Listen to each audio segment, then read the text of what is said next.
Hello दोस्तों, तो यहाँ पर सबसे पहली कंपनी की बात करेंगे हम टाटा टेक्नोलॉजीज़ की। 16% के आसपास डिस्काउंट यहाँ पर अवेलेबल है। ओके, यहाँ पर देखो कुछ बॉटम से बना रहा है। ओके, अभी ये अगर तोड़ेगा तो और भी ज़्यादा शेयर नीचे जा सकता है। तो 16% के आसपास एक डिसेंट सा डिस्काउंट इसमें अवेलेबल है।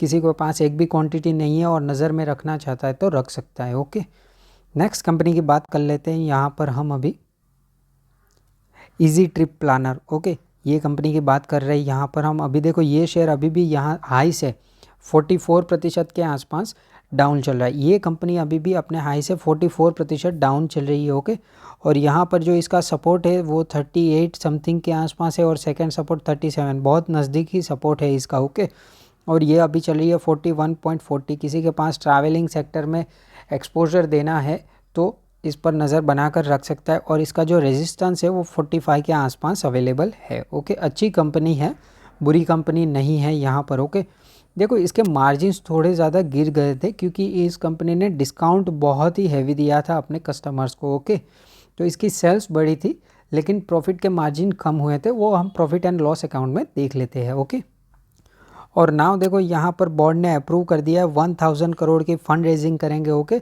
वाया प्रेफरेंस शेयर के थ्रू यहाँ पर।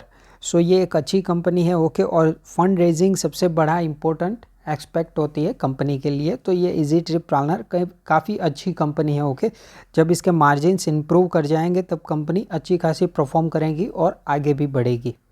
नाउ देखो हम इसके प्रॉफिट एंड लॉस अकाउंट्स देख लेते हैं। अभी यहाँ पर देखो इजी ट्रिप प्लानर की सेल्स तो काफ़ी बढ़िया है। ओके, 141 के आसपास थी जो अभी 518 के आसपास है, मतलब सेल्स काफ़ी अच्छी है इसकी।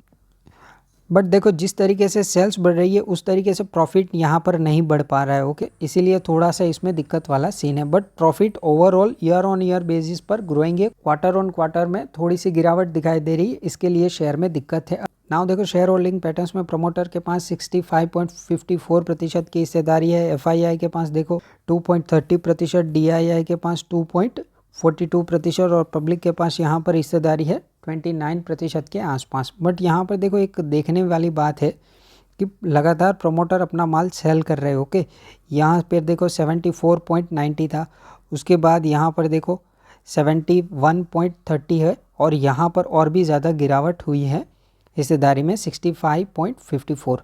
बट ये यहाँ पर जो गिरावट हुई है प्रमोटर की उसमें ज़्यादातर एफआईआई ने भी माल नहीं उठाया है और डीआईआई ने माल नहीं उठाया, पब्लिक ने माल उठाया है। ओके, तो इसके एक बार क्वार्टर ऑन क्वार्टर के नतीजे आएंगे Q3 के, वो आप देख लो। ओके, उसके बाद दिखाई देगा। अगर ये हिस्सेदारी यहाँ पर कम हुई है प्रमोटर की और जा रही है एफआईआई डीआईआई के पास तो बहुत ज़्यादा चिंता करने की ज़रूरत नहीं है। ओके, बट आप इसमें देख लो क्वार्टर ऑन क्वार्टर कैसे नतीजे आते हैं, उसके बाद अपना डिसीजन ले सकते हो। ओके, कंपनी अच्छी है, बुरी कंपनी नहीं है। ओके, और ये ट्रैवलिंग सेक्टर का कंपनी है। देखो ट्रैवलिंग कंपनी में कोई भी कंपनी इतनी ज़्यादा मल्टीबैगर फाइंड नहीं हुई है, तो इसमें जो भी आप एक्सपोजर दो एक लिमिटेड अमाउंट के साथ दीजिएगा। ओके, आप कितना रिस्क ले सकते हो इस हिसाब से, दिल खोलकर हम पैसा इसमें नहीं लगा सकते। जैसे हम बजाज फाइनेंस है, रिलायंस है, HDFC बैंक, TCS, इन्फोसिस उसमें लगाते हैं, वैसा इसमें एक्सपोजर ज़्यादातर हम नहीं दे सकते। ओके, टाइटन है उसमें हम दिल खोलकर पैसे लगा सकते हैं क्योंकि वो बड़ी कंपनी, लार्ज कैप कंपनी है। ओके,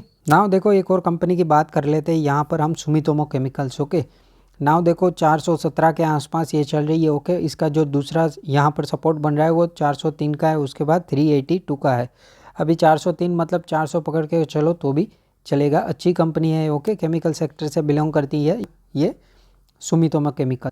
नाउ देखो ये कंपनी अपने हाई से 23% के आसपास डाउन है। ओके, फर्स्ट इंस्टॉलमेंट किसी को लगाना होता है तो कोई देख सकता है इसमें, और यहाँ पर से अच्छी खासी रिकवरी भी हमें दिखाई दे रही है। ओके, अभी वो कितनी रिकवरी है वो देख लेते हैं। यहाँ पर हम देखते ही देखते ये कंपनी 13% अब जा चुकी है, अच्छी कंपनी है। ओके, यहाँ पर आप चाहो तो नज़र बनाकर रख सकते हो, जो मैंने ऑलरेडी बता दिया 400 है और 382 है और 380 के आसपास जो आप पकड़ के चल सकते हो। ओके, नाउ देखो इसके भी प्रॉफिट एंड लॉस अकाउंट्स हम देख लेते हैं। नाउ देखो इसका नेट सेल्स काफ़ी अच्छा था लेकिन यहाँ पर थोड़ा सा गिरावट दिखाई दिया है। ओके, तो कोई दिक्कत वाला सीन नहीं है, प्लस माइनस कंपनी में कई बार चलते रहता है, अच्छी कंपनी है। ओके, इसको आप लॉन्ग टर्म अगर होल्ड कर सकते हो तो काफ़ी अच्छी कंपनी है ये। और देखो नेट सेल्स में गिरावट है इसलिए प्रॉफिट में भी यहाँ पर गिरावट दिखाई दे रही है।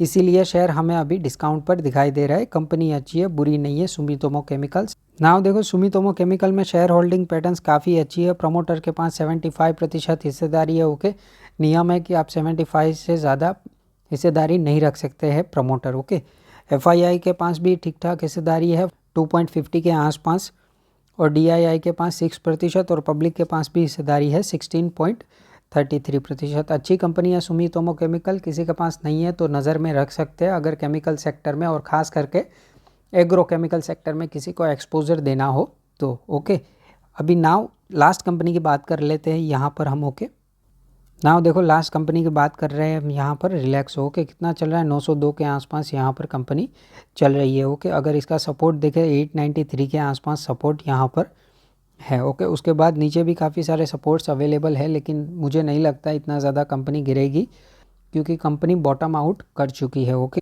नाउ देखो कंपनी देखते ही देखते अपने लो से यहाँ तक 20% के आसपास तो तेज़ी दिखा चुकी है। ओके, और जो रिलैक्सो है वो मार्केट लीडर है यहाँ पर। बट अगर हम गिरावट देखें तो अपने हाई से लेकर अभी जो चल रहा है 902 के आसपास, तो ये कंपनी अभी भी 38% -38% डाउन चल रही है। ओके, देखो रिलैक्सो में दिक्कत क्या थी कि रॉ मटेरियल के प्राइस जो थे वो सडनली शूट अप हो गए थे, और जो गवर्नमेंट का 5% GST लगता था वो 12% के आसपास चला गया। तो एक तो रॉ मटेरियल भी बढ़ गया, ऊपर से GST बढ़ गया, और इन्फ्लेशन ज़्यादा शूट अप हो गया था। तो जो इनके जो कस्टमर है वो मेनली मिडिल क्लास है। ओके, अभी मिडिल क्लास है तो वो बहुत कॉशियस होते हैं खर्चा करने के लिए, क्योंकि उनको लिमिटेड इनकम में अपना घर चलाना होता है। इसीलिए ये कंपनी में ज़्यादा गिरावट दिखाई दे रही है। ओके, जैसे जैसे इन्फ्लेशन काबू में आएगा और रॉ मटेरियल के दाम तो अभी सस्ते हो चुके हैं। ओके, तो नेक्स्ट आने वाले क्वार्टर में ये अप जाएगा इसका प्रॉफिट। नेक्स्ट आने वाले क्वार्टर में जैसे ही प्रॉफिट अप जाएगा, कंपनी अच्छा बेनिफिट आपको प्रोवाइड करके देगी। ओके, नाउ देखो नेट सेल्स अगर हम देखें तो ग्रोइंग मोड में है, लेकिन बहुत ज़्यादा तेज़ नहीं है। ओके, रिलैक्सो का नेट सेल्स। नाउ देखो प्रॉफिट आफ्टर टैक्स की बात कर लेते हैं। यहाँ तक ग्रोइंग था, उसके बाद यहाँ पर नीचे आ रहा है। ओके, प्रॉफिट, बिकॉज यहाँ पर क्या था कि इन्फ्लेशन जो था वो राइज कर रहा था। यहाँ पर शेयर होल्डिंग पैटर्न देख रहे हो। ओके, रिलैक्सो का प्रमोटर्स है FII DII। प्रमोटर्स के पास देखो 71.27% की हिस्सेदारी है यहाँ पर। ओके, और नाम देखो पहले कितना था 70.78 था, फिर 71 के आसपास, फिर 71.25, अभी 71.27।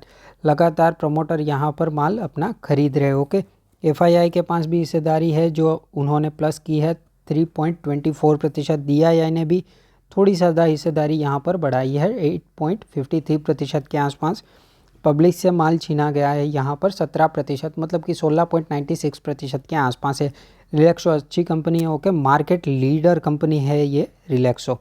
तो आप चाहो तो इन 3 कंपनीज़ को स्टडी कर सकते हो, अपने रिस्क टू रिवॉर्ड के हिसाब से देखकर अपना डिसीजन ले सकते हो। ओके, अगर आपको वीडियोस पसंद आ रहे हैं तो आप कमेंट, लाइक, शेयर, सब्सक्राइब और बेल आइकन को हिट कर दीजिएगा। ऐसे ही बेहतरीन वीडियोस आपको मिलते रहेंगे। ओके, चलो थैंक यू।